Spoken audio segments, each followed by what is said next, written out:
Соларната енергија е голем предизвик, особено на Средниот исток, кој што, особено економиите кои што се на Средниот исток, значи зависат од фосилни горива, кои што ќе се исцрпат за околу 50 до 60 години, така да владата таму има директен интерес за развивање нови технологии за подобро искористување на алтернативните извори на енергија, помеѓу нив и сончевата енергија.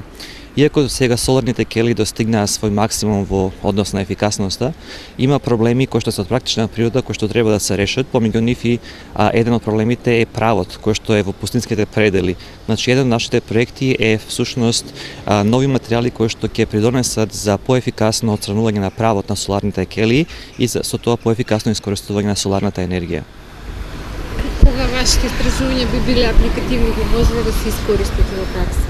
Значи, ние очекуваме дека за 1 до 2 години, после тестирањето кој што ќе биде извршено од други релевантни институции, тоа мора да се провери во услови во пустински услови, после тоа ќе оди во производство. Значи, има компании со кои што соработуваме, пред се германската компанија BASF, една од големите хемиски компании, која што сега отвора свој погон во Абу Даби, во Средниот исток, кои што се директно заинтересирани за искористување на тие материјали за производство кои што после ќе го пласираат на секаде низ светот.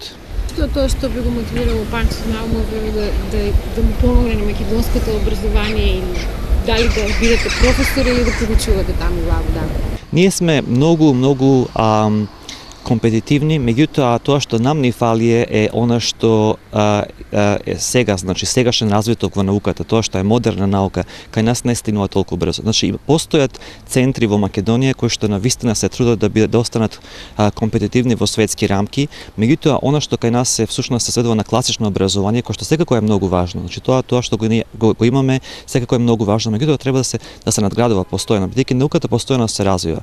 И јас во мојата група исто така, ние постојано ги следиме научните текови, значи имаме семинари, предавања, одиме на предавања, каниме луѓе на предавања. Тоа е она што не одржува, значи да бидеме во текст со настаните. Инаку, знаете, толку брзо се развива на науката да многу е тешко да се следи, да се биде пасивен наблюдувач од тука.